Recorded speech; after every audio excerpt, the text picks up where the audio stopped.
Hey, معاك. بسم الله الرحمن الرحيم. Good morning, everyone. I'd like to wish you a very happy new year. Today, I'll be talking about imaging of the pediatric hip. And as you know, the hip joint is one of the important weight-bearing joints, and they are affected by several pathology, which should be addressed early, especially in the pediatric age group, to avoid long-term disability. So over the next few minutes, I'll be talking about the 5 most common pathologies you will see in everyday practice, which is developmental dysplasia of the hip, leg calf pertussis disease, slipped capital femoral epiphysis, transient synovitis of the hip, and septic arthritis. Starting with developmental dysplasia of the hip, this is a quite common condition which we see in neonates. Girls are more commonly affected than boys. The hypothesis for developmental dysplasia of the hip are related to breech position or oligohydramnios. Girls, they have more laxity of their ligaments, so their joints tend and their joints and tendons tend to be more soft and more dislocatable. And I'd like to emphasize on that the main pathology is in the acetabulum. As you know, the hip joint is a ball and socket joint. So the problem is in the socket mainly, which is the acetabulum. If it becomes flattened or dysplastic, it becomes shallow. So it allows for variable degrees of displacement of the femoral head outside of it. Sure, we need to treat these babies in the early first 6 months of life, because after 6 months, surgical intervention will be needed, and the probability of long-term disability will be greater. So how do we suspect that there is DDH? First, there is clinical suspicion. Usually the mother may notice that the baby has one limb that is shorter or longer than the other one. She might notice that there is an extra-inguinal crease or something like that. She would say that when she's changing the diapers of the baby, she would hear a click in the hip joint. And then these are clinical tests, which are a Barlow's test and Ortolani's test. These are the two tests. And the main principle of these tests is either trying to reduce a dislocated hip or trying to dislocate it. So if you see this is Ortolani test, we are doing abduction and pulling of the joint toward us, and this will reduce a dislocated hip. Or doing Barlow's test, we are doing adduction and pushing of the hip, which we are trying to force the femoral head outside of this joint. If you hear a click with these tests, then you would suspect the presence of DDH. Then we have our main imaging tool for such patients, which is ultrasound. And to understand how ultrasound works, this is a normal X-ray, or this is an AP X-ray of the hip joint. So we can see here, this is the iliac bone, this is the femoral head, and of course, in a neonate, there is no calcification in it, it's just cartilaginous, mostly cartilaginous. Sometimes you'd find an ossific center within it. And this is the femoral neck and shaft. And this is the ultrasound image we are trying to achieve. We place the probe on the side of the thigh here to obtain a coronal view of the joint. So this is how we place the linear probe or the superficial probe of the ultrasound machine. And this is the image we are trying to achieve. Number one here, this is the iliac bone. This is the acetabulum. Number two here, this is the femoral head. And number three here, this is the femoral neck and shaft. So this is the image we are trying to achieve in ultrasound, and just showing the relation or what we are trying to understand our anatomy, our ultrasound anatomy of the we are achieving in this image.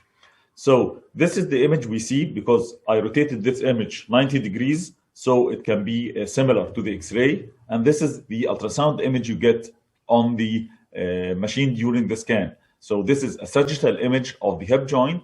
Again, we can identify these structures. We can see here, this is the iliac bone. This is the acetabular roof. Here we have this defect which represents the triradiate ligament. Number two here, this is the cartilaginous femoral head. Number three here, this is the greater trochanter. This is the cartilaginous part of the acetabular roof, and this is the ligamentous part or the labrum. And we can see here, this is the junction between the femoral head and the bony femoral neck. Of course, one of the things, you know that ultrasound is operator dependent, and you have to practice your ultrasound technique. We try to achieve this true coronal image. How we know that we are in the true coronal image? You should find the iliac bone should be as straight as possible. You don't, if it has any concavities in it, then you're probably outside the plane. We try to see the triradiate ligament. We try to see the femoral head as round as we can, and it's better if you can see the greater trochanter and the osteochondral junction between the femoral neck and femoral head here. So then you know that you are in the proper or true sagittal position, so you can do your measurements and proper assessment of the femoral head and the acetabular and the hip joint in general. Again, this is the X-ray, and here I rotated it on the side, so you can imagine what we are seeing here in the ultrasound image compared to the regular AP radiograph of the hip joint we are all familiar with. So ultrasound is the main tool in the first 6 months for screening of DDH. And we have several techniques. The most common of them is the graph method, where we assess the morphology of the joint. Hark's method, where we assess the dynamics and mobility of the joint, and the acetabular coverage. If we see this image, again, this is the same sagittal image we obtain in the ultrasound. What we do, we pull a line along the iliac bone, and that's why I said you have to have the iliac bone as straight as possible so you can get your baseline properly. This is the acetabular roof, the bony acetabular roof here, and this is the triradiate ligament. So if you pull a line here from the baseline along the acetabular roof, you have an angle in between, which is known as the alpha angle, which should be about 60 degrees or more. The other angle you'd like to measure is the beta angle, and the beta angle is between the baseline and the angle of the cartilaginous and labrum of the acetabulum. So we have the alpha angle and the beta angle. Acetabular coverage, we can see here. Again, this is our baseline along the iliac bone crossing through the femoral head. Then you have part of the femoral head within the acetabulum and part of the femoral head outside the acetabulum. If you divide the ratio of the covered part of the femoral head, which is inside the acetabulum, by the complete width of the femoral head, then we have a ratio, and this ratio represents the acetabular coverage of the femoral head. It should be about between something like 48% up to 55% is normal for neonates. Again, some people would say, if you don't like these math, you can draw just like a circle here, and you can see here, this is again the baseline, and you can see how much of this circle, which is representing the femoral head, is within the acetabular, within the acetabulum, and this is also represented of the acetabular coverage. The dynamic method, as I said, graph method is an anatomical method, and we obtain images in the sagittal plane. So in the dynamic or Hark's method, we would do an axial plane of the femoral joint, of the hip joint, I'm sorry. And this is how we place the transducer axial to the body. And then what we do, we try to perform the Barlow and Ortolani test. We try to do adduction and abduction of the joint and pushing it in and out of the joint. And then this is one of the advantages of having real-time ultrasound, is that you can see if this hip joint dislocates or gets out, displaces outside the acetabulum. So this is the axial. Image of the hip joint. This is the femoral head. This is the cartilaginous part of the acetabulum. And if you can displace the femoral head outside the acetabulum, then you have dislocation. So when we are assessing the joint, we assess it both in static and dynamic images. And this is one of the beautiful things about ultrasound. that you can real-time assessment of the joint without using radiation exposure in these babies. When we start reporting or we report our findings, if we are using the graph method, we have four grades of dislocation of the hip, or 4 grades of graft morphology of the hip joint. Graft type 1 is the normal appearance. We see here more than 50% acetabular coverage of the femoral head. We have the alpha angle is 60 degrees or more. We have the normal appearance of the cartilaginous and fibrous part of the acetabulum joint. In type 2, we will find that you can see the pathology here is that the acetabulum is becoming more shallow. Then type 2, usually the measurements are between 50 to 60 degrees, and sometimes they are further classified if the baby is less than 3 months old or older than 3 months old. You can refer to the table for graft morphology while doing the reporting, because before 3 months of age, we will call this physiological immaturity of the hip joint. Then after 3 months, it will be mild grade of DDH. Type 3, you can see that the angle will usually be between 40 and 50 degrees. And here in type 4, there is the acetabulum is almost straight. There is no acetabular cavity at all. And there is overriding of the femoral head over the cartilaginous part of the acetabular rim. So these are the 4 types of graft morphology. What I do usually in my clinical practice, within the report of the hip joint, I will include the table and refer to it just to make sure that my numbers and classification is okay. So these are different examples of DDH using the graph method on ultrasound. We can see here, this is our sagittal image. We see here the measurements. The acetabular roof or the alpha angle here roof is about 55 degrees and the beta angle is 71. So if this baby is less than 3 months old, we will say this is physiological immaturity. The baby can be handled by a harness or by a certain harness that will head within the acetabulum. We can see here, this is an example of grade 3. You can see here, this is the iliac bone. You see here the acetabular. It's not angular anymore. It's almost starting to straight off. The alpha angle is very shallow. It's about 40 degrees, and the beta angle has increased because the cartilaginous part has been pushed upwards. So this is an example of a type 3 graft morphology, DDH.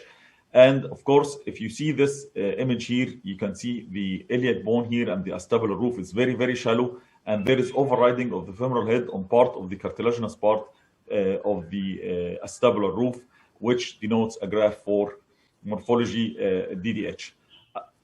As I said before, ultrasound is very useful in the first 6 months, preferably in the first week.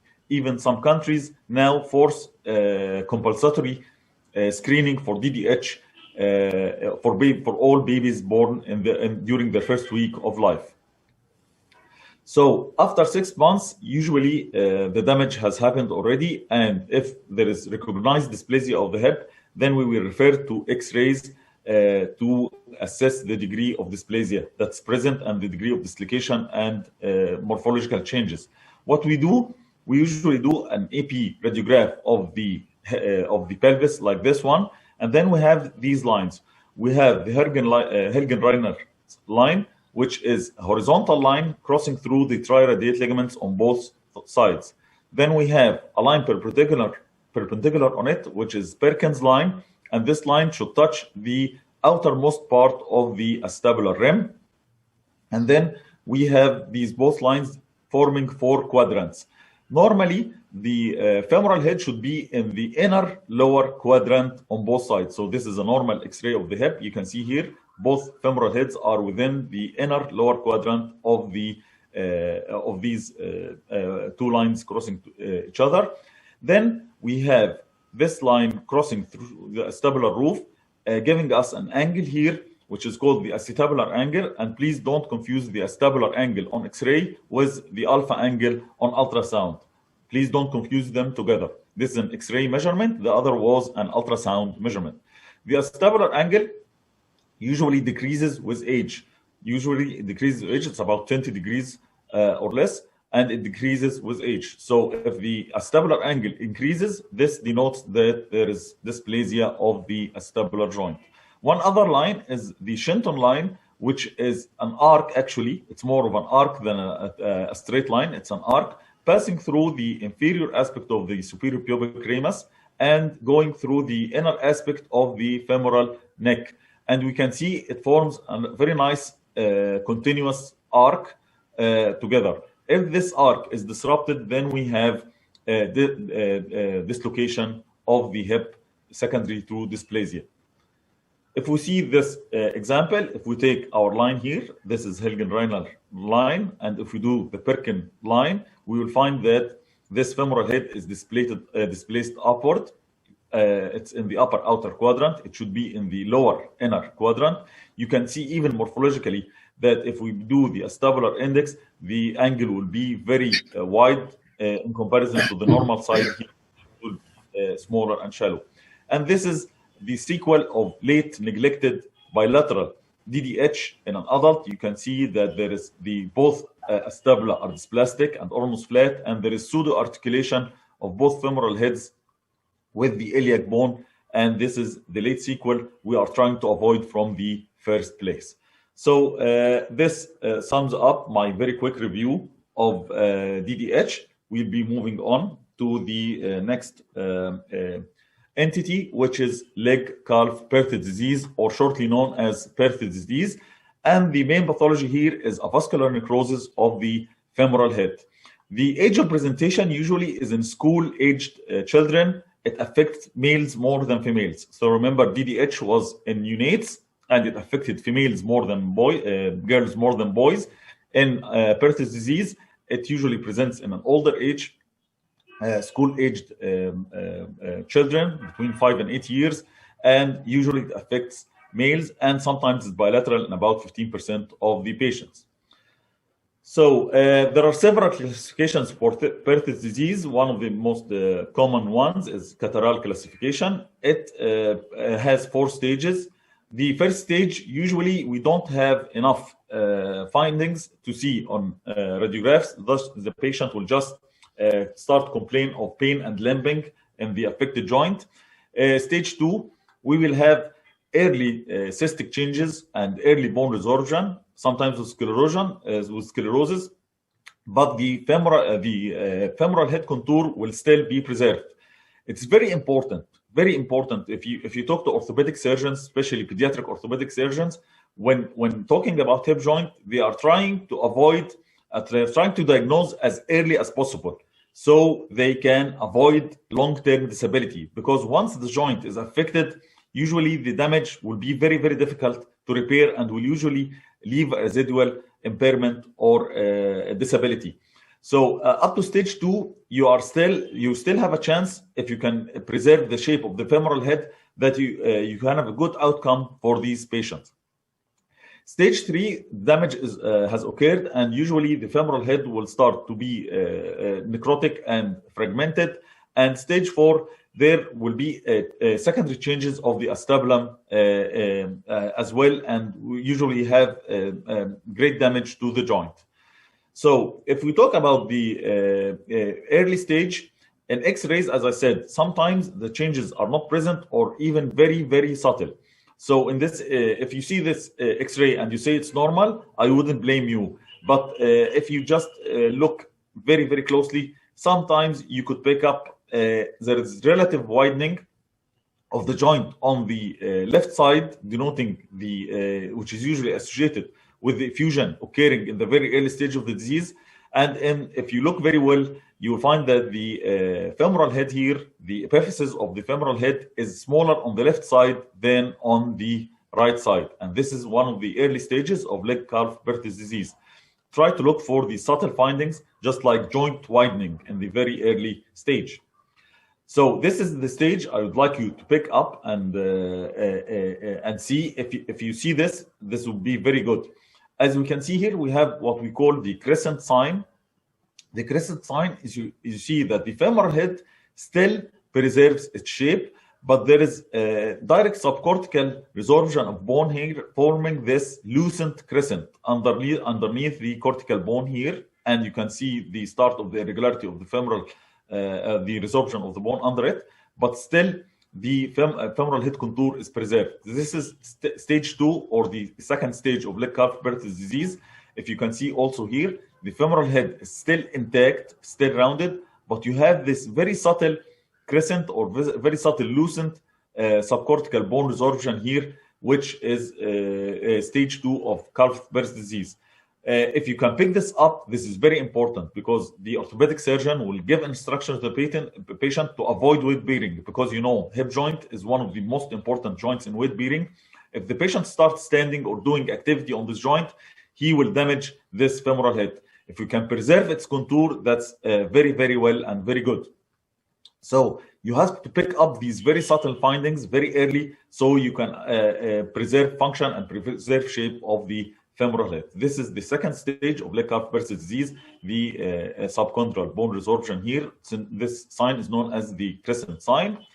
Moving on, if this is a little bit neglected or late case of leg calf bursitis disease, we can see here that the femoral head is smaller, more sclerotic, more dense, more irregular. There is even changes extend to the metaphysis of the bone. We have these metaphyseal changes with within the bone associated with the bone necrosis of the femoral epiphysis. This is another case. We can see here the sclerosis of the femoral head with fragmentation secondary to the patient continued to perform activities, walk and run and so on this joint. So the joint became more damaged, and we can see that the epiphysis became more damaged secondary to bone necrosis and fragmentation. Late changes, as we can see, there is almost complete loss of the femoral head here and the femoral epiphysis. It's flattened, sclerotic. We have the changes in the metaphysis, and then we have irregularities in the acetabulum as well, secondary osteoarthritic changes, denoting stage 4 leg calf bursitis disease. We can see here, this is bilateral affection of both joints. We can see the femoral heads here are flattened. The femoral heads are completely flattened and small. We have the flattening of the metaphysis and the irregularity in both acetabula. This is late sequel of leg calf bursitis disease. We are trying by all means to avoid these changes or to avoid reaching to this level of affection. Of course, MRI is a very useful tool, and it will help you see all these changes very early, as we can see here, the flattening of the bone, the associated effusion, and the bone marrow edema associated with the condition. Moving on to the third pathology, which is slipped capital or upper femoral epiphysis. Either you can see it SCIFI or SUFI, which is a Salter-Harris type 1 fracture through the proximal femoral epiphysis. If you revise the fractures of the epiphysis or the immature skeleton, we have the Salter-Harris classification of fractures of the epiphysis, and type 1 usually involves slipping of the femoral bone epiphysis. So slipped capital femoral epiphysis is a Salter-Harris type 1 fracture through the proximal femoral epiphysis, and usually it occurs without direct trauma. It's usually seen at age of puberty, early teenagers, usually in boys who are frequently overweight. And maybe my Egyptian viewers will relate to this type of snacks, which is called kalbas, because this boy, which translates loosely to a chubby boy. And remember that it usually occurs in chubby boys with slightly skeletal immature bone, and they are more prone to these changes. They will pain. All hip affection usually will present by pain. Some of them may present by trivial trauma to the hip joint. The assessment, usually the preferred method is drawing a line which is lateral to the femoral neck, which is known as the line of Klein. This line touches the lateral aspect of the femoral neck, and this line should pass through part of the femoral epiphysis. Another method is drawing a line across the epiphysis and the other line across the femoral neck, and measuring the angle between both. It should be roughly about 90 degrees, but you can see here if there is slippage, this angle will change. So as before, we have to pick up the changes very early. In this X-ray, the changes are very subtle. There is no displacement yet of the femoral epiphysis on the left side, but if you compare the epiphysis here on the right and the left, you will see that there is subtle widening of the femoral epiphysis on the right side. This is the very early stage of slipped capital femoral epiphysis. The patient will present with pain. You will do an X-ray. Just compare the epiphysis on the right and the left. You'll find very subtle widening of the epiphysis. It hasn't slipped yet, but this is the first stage of slipped capital femoral epiphysis. If the baby continues to perform activity on the hip joint, we will start to see the slippage. If we pass our line of Klein here, if you draw it here, you can find that it does not touch the epiphysis, and then you can do the grades. How much has it slipped? Has it slipped by 25, 50, or more than 50% from this from the femoral metaphysis?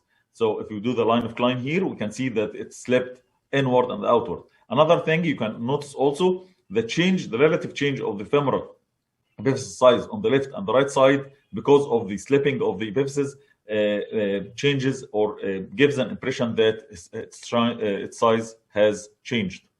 This is another case of slipped capital femoral epiphysis. You can see the displacement here is about more than 50% of the width of the metaphysis.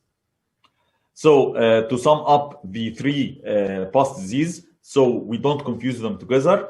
Remember, DDH, or formerly known as CDH, congenital dislocated hip. The better preferred term is DDH now. It occurs in neonates. Leg calf paralysis disease in school-age children, and slipped capital femoral epiphysis in puberty. So you see there is almost each entity has its certain age group.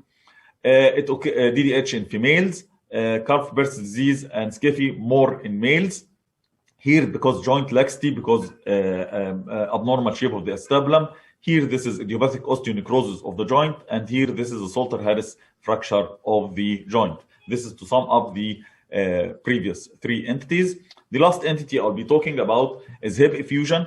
It's very common that you'll find a child coming complaining from hip pain and limping for no definite reason, when the easiest way is to do an ultrasound.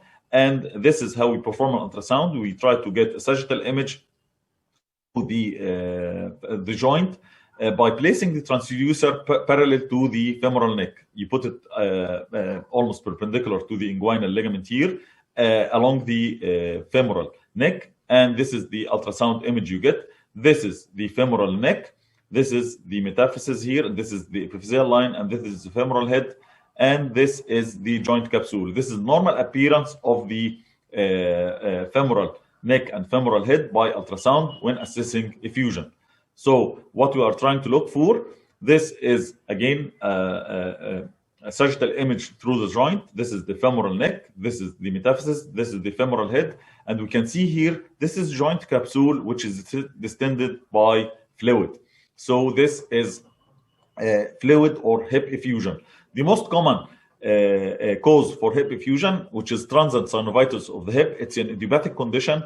The real etiology is not known, but usually this patient will have a history of prior upper respiratory tract infection a couple of weeks before, and this is like a reaction of the joint or the synovium to this previous infection. Usually these diseases are self-limiting and are managed conservatively, but rarely the interventions are done to aspirate fluid or so. But you will get requests for assessment of hip effusion, and this is very simple, and you can see the fluid here. Sometimes you find this thickening within the joint. This is normal appearance of the joint. Don't confuse it as debris or collection or turbidity within the joint. This is a normal appearance. This hump here, this is normal finding you can see on ultrasound of the hip when assessing transient synovitis.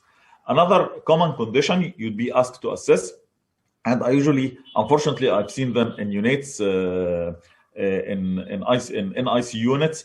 Usually, patients having neonatal sepsis, because of the high vascularity of the epiphyses and joints in these babies, they could easily get infection to their joint. And one of the most common affected joint is the hip joint.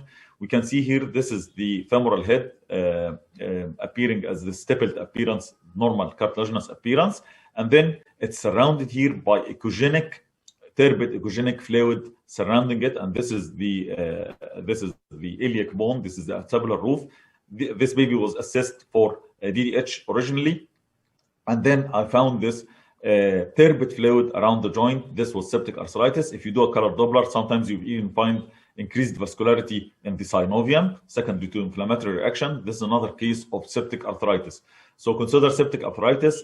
I see it a lot in NICU patients complaining from neonatal sepsis, and these patients usually will complain from limitation of movement. They will not be moving their hip joint like the other one, and sometimes there will be associated inflammatory reaction. In the end, I'd like to thank you for your attention, and again, I wish you a happy new year. Thank